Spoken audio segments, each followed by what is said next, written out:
کتے کی پیدائش کیوں اور کیسے ہوئی؟ اذان کی آواز سن کر کتے کیوں رونے لگتے ہیں؟ شیطان نے حضرت آدم علیہ السلام کے پتلے پر تھوک دیا تو حضرت جبرائیل علیہ السلام نے تھوک والی مٹی کو ہٹا دیا، جس سے آدم کے پیٹ پر سوراخ پڑ گیا، جس کو اب ناف کہا جاتا ہے۔ شیطان کے تھوک والی اسی مٹی سے اللہ نے بسم اللہ الرحمن الرحیم اذان کے وقت کتے کیوں روتے ہیں؟ آپ نے دیکھا ہوگا کہ اذان کے وقت، خاص طور پر فجر کی اذان کے وقت، بہت زیادہ کتے بھونکتے ہیں۔ تو ان کی کیا وجہ ہے؟ اس کے ساتھ ساتھ ہم آپ کو یہ بھی بتائیں گے کہ اذان کے وقت کن کن باتوں کا خیال رکھنا چاہیے۔ ناظرین، اللہ تبارک و تعالیٰ نے جانوروں کے اندر ایک ایسی طاقت عطا فرمائی ہے جو ہمیں انسانوں کو نہیں دی ہے، جبکہ اللہ تبارک و تعالیٰ نے انسانوں کو اشرف المخلوقات بنایا ہے، یعنی تمام مخلوقات میں بہتر بنایا ہے، لیکن اللہ تبارک و تعالیٰ نے انسانوں کو وہ طاقت نہیں دی جس سے وہ آسمانوں یا پھر چلنے پھرنے والے شیطانوں یا بلاؤں یا پھر مصیبتوں کو دیکھ سکے، لیکن یہ جانور انہیں دیکھ سکتے ہیں۔ وہ بے زبان ہونے کی وجہ سے انسانوں کو نہیں بتا سکتے، لیکن وہ ایسی آواز نکال کر انسانوں کو خبر کرنے کی کوشش کرتے ہیں۔ تو جیسے ہی اذان شروع ہوتی ہے تو خاص کر فجر کی اذان ہو تو جتنے بھی شیطانی بلائیں ہوتی ہیں وہ رات کے وقت زیادہ نکلتے ہیں، اور اذان کی آواز سنتے ہی تمام شیطان اور بلائیں وہاں سے بھاگنا شروع کر دیتے ہیں۔ یہ دیکھتے ہی کتے رونے جیسی آواز نکالنا شروع کر دیتے ہیں۔ کتا جب کسی علاقے میں بہت زیادہ روتا ہے اور کچھ ہی دنوں میں اس علاقے میں کسی کا انتقال ہو جاتا ہے تو اس لیے لوگ اسے منحوس سمجھ کر بھگا دیتے ہیں۔ وہ بے زبان منحوس نہیں ہوتا، بلکہ اس کو یہ علم ہوتا ہے کہ اس علاقے میں کوئی مصیبت آنے والی ہے، اور وہ انسانوں کو آگاہ کرنے کی کوشش کرتا ہے۔ جب مؤذن اذان دیتا ہے تو اس کی اذان کی آواز سن کر شیطان آواز کے ساتھ ریح خارج کرتے ہوئے بھاگتا ہے، تو بعض دفعہ جانوروں کو بھی وہ نظر آتا ہے، اس لیے اس سے گھبرا کر اذان کے وقت کتے بھونکتے ہیں۔ حضرت ابو ہریرہ رضی اللہ تعالیٰ کہ نبی کریم صلی اللہ علیہ وسلم نے فرمایا، یعنی جب نماز کے لیے اذان دی جاتی ہے تو شیطان گوس مارتے ہوئے یعنی آواز کے ساتھ ہوا نکالتے ہوئے بھاگتا ہے، یہاں تک کہ اذان کو نہیں سنتا۔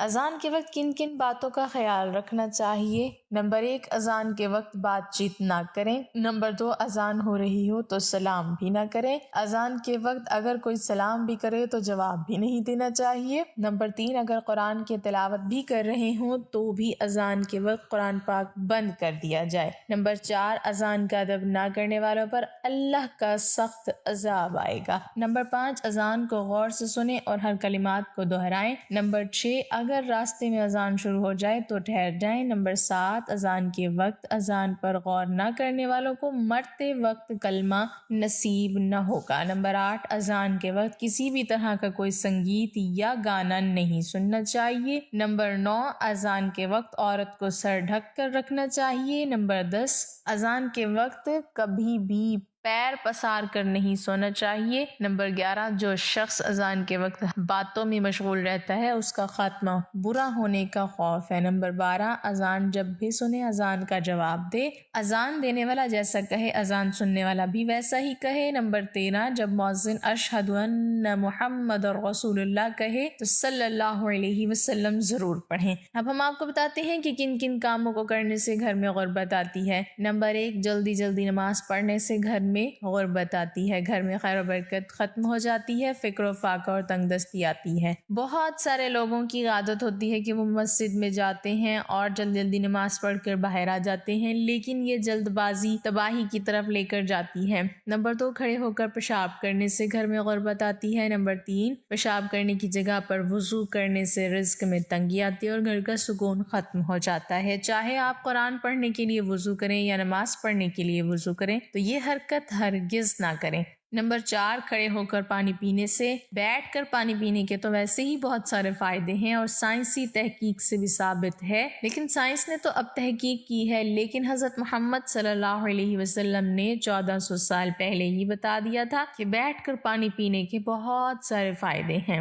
نمبر 5، منہ سے پھونک کر چراغ بجھانے سے گھر میں غریبی آتی ہے۔ منہ سے چراغ بجھانا نحوست کی علامت ہے، اس سے گھر میں خیر و برکت نہیں ہوتی۔ نمبر 6، دانت ہاتھ سے ناخن کاٹنے سے گھر میں رزق کی کمی ہوتی ہے، اس گھر میں کبھی رحمتیں برکتیں نہیں آتی۔ نمبر 7، دامن یا آستین سے منہ صاف کرنے سے بہت سارے لوگوں کی عادت ہوتی ہے کہ دامن یا آستین سے منہ سے پسینہ صاف کرتے ہیں، اور جس کی وجہ سے وہ رزق کی تنگی کا شکار ہوتے ہیں۔ اس لیے دامن یا آستین سے کبھی بھی منہ صاف نہ کریں اور ہمیشہ اس سے بچنے کی کوشش کرتے رہیں۔ ناظرین، یہ تھی وہ 7 باتیں جن کے کرنے سے گھر میں رزق کی تنگی ہوتی ہے، تو ان سب کاموں سے ہمیشہ بچنا چاہیے۔ کتے کی تخلیق کیسے ہوئی؟ مذاہب کی قدیم کتابوں کے مطابق ابلیس یعنی شیطان جن تھا، اور اللہ تعالیٰ نے اس کی عبادت کے باعث اسے فرشتوں میں شامل کر لیا۔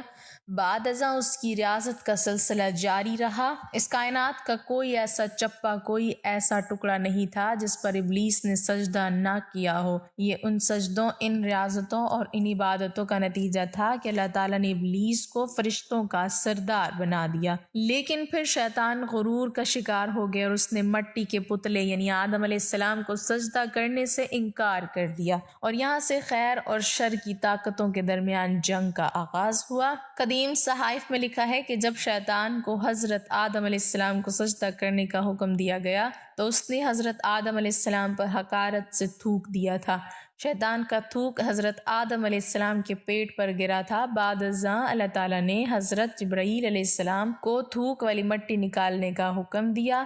حضرت جبرائیل علیہ السلام نے یہ مٹی نکالی تو حضرت آدم علیہ السلام کے پیٹ پر ایک چھوٹا سا سوراخ بن گیا۔ یہ سوراخ ناف کی شکل میں آج بھی ہمارے پیٹ پر موجود ہے۔ اللہ تعالیٰ نے ناف کی مٹی سے بعد ازاں کتا بنایا تھا۔ کتے میں 3 خصلتیں ہوتی ہیں۔ یہ انسان سے محبت کرتا ہے۔ کیوں؟ کیونکہ یہ انسان کی مٹی سے بنا تھا۔ یہ رات کو جاگتا ہے۔ کیوں؟ کیونکہ اسے حضرت جبرائیل علیہ السلام کے ہاتھ لگے تھے۔ اور یہ انسان پر بھونکتا ہے۔ کیوں؟ کیونکہ اس میں شیطان کا تھوک شامل ہے۔ آپ کو یہ جان کر حیرت ہوگی، کتا دنیا کی واحد مخلوق ہے جو شیطان کو دیکھ سکتی ہے۔ شاید یہی وجہ ہے رات کے اندھیرے میں جب شیطانوں کے قافلے آسمانوں سے اترتے ہیں تو کتے اوپر دیکھ کر ایک خوفناک آواز نکالتے ہیں۔ اللہ تعالیٰ ہمیں دین کی سمجھ نصیب فرمائے اور ہمیں نیکوکاروں میں شامل کرے، آمین۔ ناظرین، کمنٹ باکس میں اللہ تعالیٰ کے 99 ناموں میں سے ایک نام ضرور ٹائپ کریں۔